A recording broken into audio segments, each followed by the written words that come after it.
Comrades and friends, I'm speaking here on behalf of David Begg, the General Secretary of Victory, who unfortunately wasn't able to be here with you and regrets not being able to attend this conference, renew some old friendships, as well as passing to you the best wishes of the trade union movement on the island of Ireland.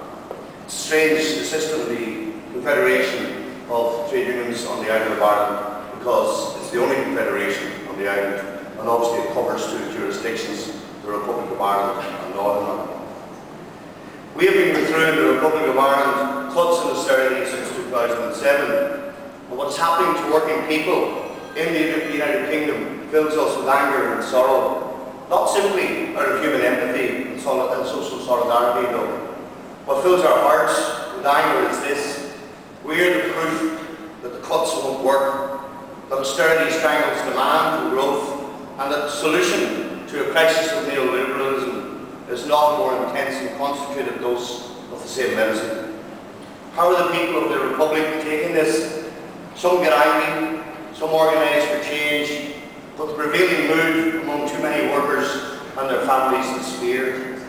It is a fear which arises from the consequences of the economic crisis which hit us with such speed and intensity in 2008, and from the austerity applied to respond to it. For most people, fear manifests itself in the loss of personal economic security. People are afraid of losing their jobs, afraid of losing their homes, afraid they won't have a pension when they retire. Old people worried about relatively small things like losing their bus pass, and big things like hospital care and not being able to get a place in a retirement home if they need it. Young people worry about not being able to get a fair level education, or about not having any prospect of employment even if they do acquire a good education. These fears are not in any sense irrational.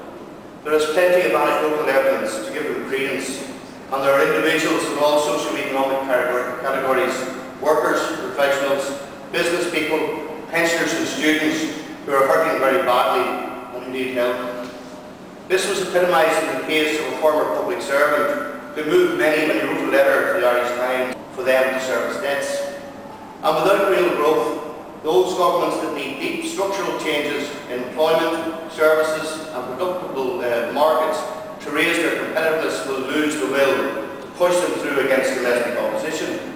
The Eurozone cannot hold if huge differences in economic performance continue. The Irish Congress of Trade Unions confronted the Troika with these facts when we met them recently.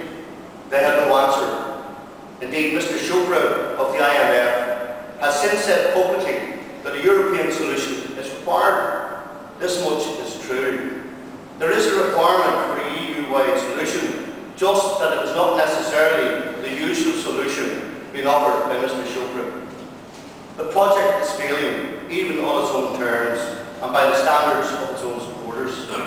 Let us be under no illusion, however, that the consequences of such failure will be huge, and that those who will suffer most will be those who have been tasked with taking most of the pain, ordinary working people and their families.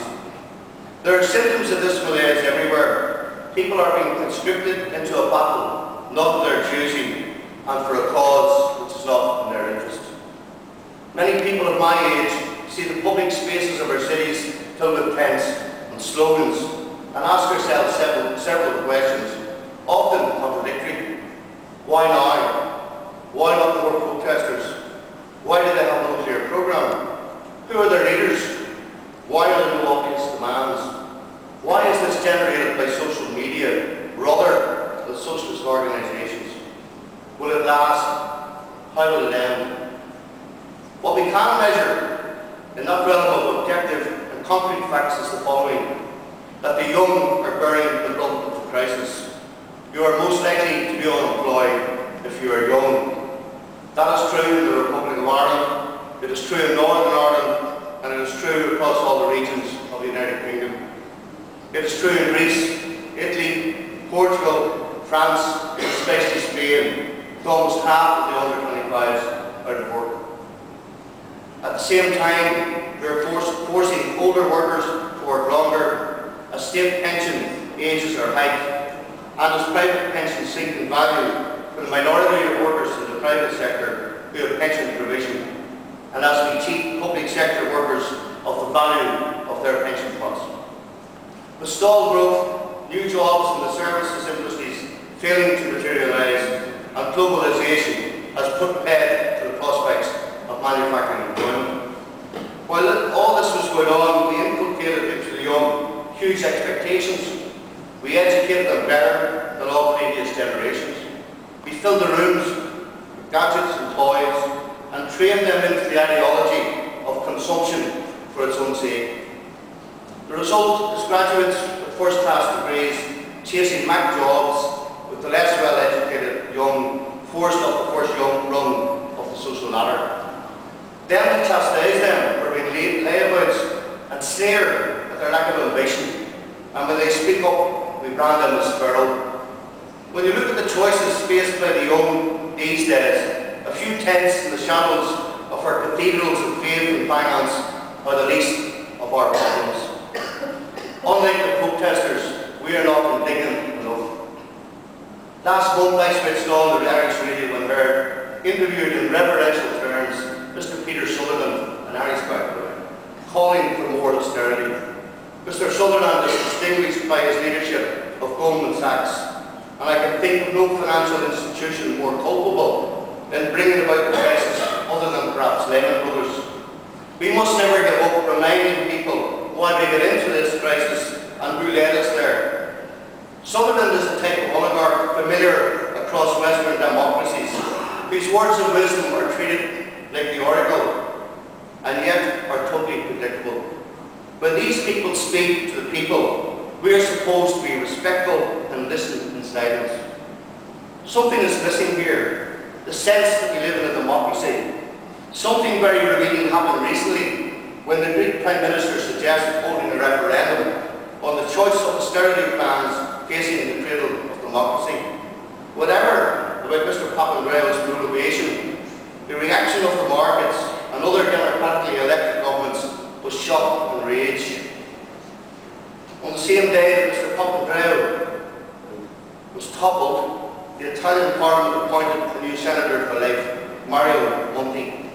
The former European Commissioner looks likely to become Italy's caretaker Prime Minister with a mandate from various capitals: Paris, Brussels, London, Washington, Berlin, but not Rome. Just like Greece's new Prime Minister, former European Central Bank Vice President Lucas Papademos, Mario Monti was a technocrat, just like Ollie Rehn, who Bernadette spoke about, and just like the aforementioned Mr. Showbridge. His job will be to impose a budget that will crucify the Italian economy, to force through measures that Berlusconi could not do. And then, like in Ireland last spring, the Italian people will have an election which all of the major economic decisions have already been decided. Whatever you and I